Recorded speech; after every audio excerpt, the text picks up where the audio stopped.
Day 3 ng aming training ng Tara Basa Tutoring Program. At marami na namang ganap na nangyari. At samahan niyo ako at ikwento ko ang araw na to. At dito ay naglalakad na ako papuntang Katsu. At dito ay nakapasok na ako. Pero bago nakapasok ay pinalagbok muna ng guard. At nakasabay ko pala ang isa naming kasama, si Laika. Hello sa'yo. At papunta pala kami dyan sa may PEDEP dahil may dadaanan kasama. Ngunit nang sumilip ako ay wala naman siya. Hindi pala sa dulo. Hello din sa'yo, Nicole. At dito ay inaantay pa namin si paring Raven. At sa wakas sa ilang minuto namin paghihintay, nandito na siya. At papasok na po pala kami dyan ng room. At dito ay nasa loob na kami. At tamang upo muna habang hinihintay na magsimula. At thank you pala sa Candy, Nicole. At syempre dito ay nagkaroon muna ng pa-recap activity ang aming mga kasama. Nakapagtapos nyo ng masulat ang tamang sagot ay tataas nyo na ang banderang pula. At dahil mabagal tayo magsulat, hindi nakapagtaas agad ng flag. Kaya naman yun, naunahan ng ibang grupo. At pagkatapos nga ng recap, nagkaroon kami ng energizer o magsasayaw nga kami. At katabi ko nga pala dyan ang pinakapogi sa BAL-ED ng 3rd year, si Ken Lee. Oh, oy, nice! At grabe naman talaga, tinutok pa talaga sa akin yung camera. At sabi ko sa iba mo naman itutok, wag puro sa akin, di ba? At kasali sa topic ni ma'am kung sino ang tumuro sa'yo magbasa,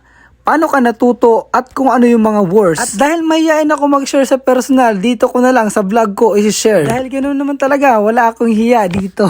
At ayun na nga, ang nagturo sa akin magbasa ay si Lola. At natuto ako dahilan din sa mga words. Dahil alam mo natin na matanda na at bihira na lang makapagbigay ng oras. At dahil sa kulang ang time sa akin, ay nagpursige akong matuto sa aking sarili. At sa tulong na din ng mga guro nang pumasok ako sa paaralan. At salamat Lolo dahil ikaw ang naging way sa simpleng achievement na yon. At dito ay tinuruan kami ng mga pronunciation. Pero parang iba sa amin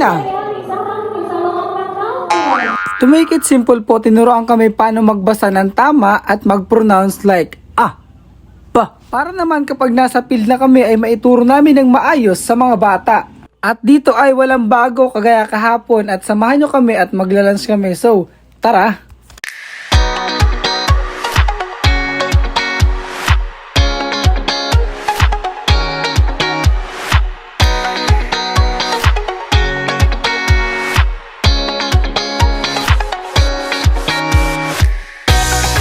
Pabalik na kami dyan ng room at si Raven na ang naging vlogger. Pabalik na kami ng ES Hole. Hole? Hole ba? Hole. Luho. Terator ng mangga. At dito ay bumili muna kami ng kakainin habang nakikinig mamaya. At saktong-sakto pagdating namin, nandito na din si Laika. At dito ay marami naganap na activities. Hindi ko alam kung anong tawag na dyan, pero ang saya guys, promise. Kasi nakalimutan ko, aray ko. At nagkaroon ng activity na maghahanap ka ng partner mo. Isa dito ay pupil at isa ay tutor. So ako pala yung pupil at si Raven ang tutor. At panoorin nyo guys kung paano ako tinuruan ni tutor Raven. As in I. So dahil bata ang tuturuan, syempre magiging bata din tayo dyan.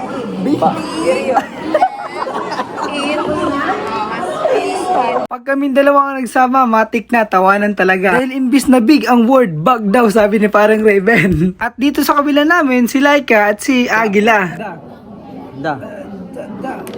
So yun guys, para hindi na humaba ang video, tinuruan kami dyan paano ibigkas yung mga letter. Para ituro syempre sa mga bata. At syempre pinapanood din kami ng mga pambatang panood na konektado sa aming pinag-aaralan.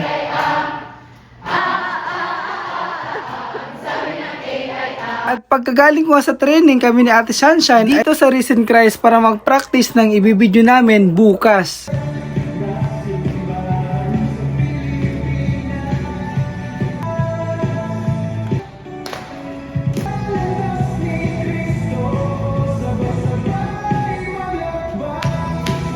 So hanggang dito na lang guys ang aking video. At kung hindi ka pa nakapag-follow kay kuya mo, mag-follow ka na. Paalam!